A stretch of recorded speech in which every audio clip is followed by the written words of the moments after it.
Welcome back to JW's Backyard. So I'm out here working on this old Briggs and Stratton Flathead, and I got this engine on a tiller from an auction, and I've just been getting it back running right. Tank was full of rust, got that cleaned out, got a new carburetor on it, had to put a coal on it because once it would get warmed up, it would cut off and not cut back on, and that seems to have fixed the problem. But if you've ever messed with one of these old flatheads with this style carburetor and tank, you know that these bolts here for the carburetor are just a pain to work with. You really don't have a whole lot of room to get in there, and even if you can get something in there, the casting on the carburetor really blocks your movement. So this one up top is a little easier to work with. You can just take the exhaust off, you can put a wrench on it, or maybe wedge a screwdriver in catty corner and get that tight. But the one underneath here is really a pain. So today I'm going to show you a little trick that'll make your life a whole lot easier when working with this style carburetor on these old flatheads. So you see the style of these factory bolts. It has a screw head on it, but you can also use a wrench on it.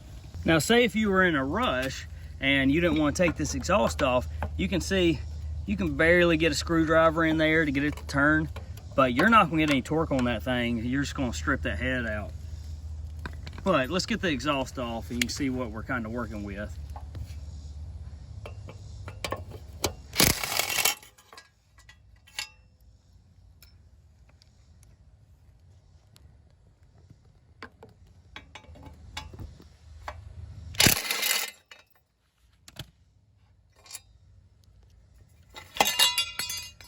You can see here with the exhaust off, this upper one's not really a big deal. You can get a wrench on it just fine, or you can use your screwdriver, but even with it open like this, you can't get a lot of torque on that screwdriver. You see it's just ready to strip out at any moment.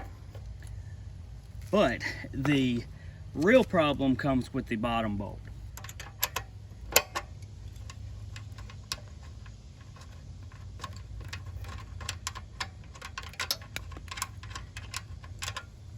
So the trick is super simple. We're just going to replace this factory bolt with an Allen head bolt. Now this bolt is a 3/4 inch length and the thread pitch is 1/4 by 20. And let's get this thing started and I'll show you why this is better than that factory bolt.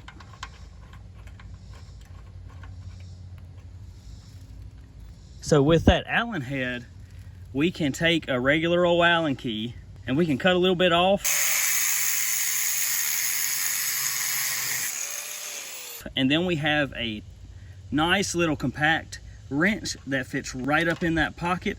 And so now, even with the exhaust on, we can tighten our bolt down and we can get that bottom bolt with no problem without having to struggle for an hour just to get 2 bolts in. Now you can see, even with that exhaust on, we can get this Allen key in here and tighten this bolt down.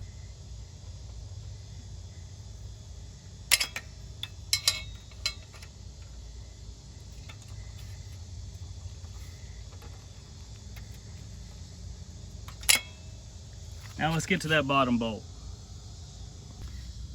All right, so let's get this bottom bolt off. Now,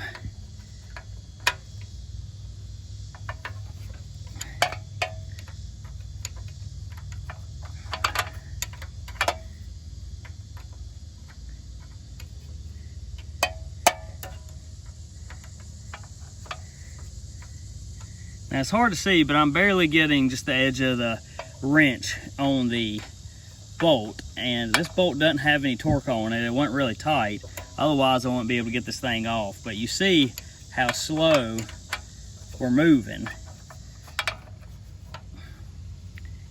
and you can't get the box end in there because there's not enough room on the casting. And sometimes if you get stuck, if you just can't get your wrench on, you can put the end of a flathead in that little groove and use it to get it up a little bit. But this just takes forever.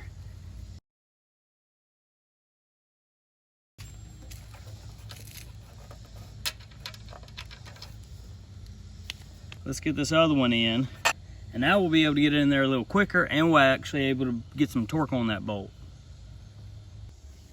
All right, and you can see if you leave that top bolt a little loose, you've got a lot more travel with this Allen wrench. You can get it tighter a lot faster.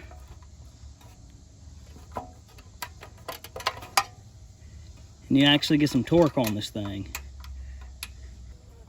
So those bolts aren't going back out, which is what I was just having a problem with because I couldn't get them tight enough.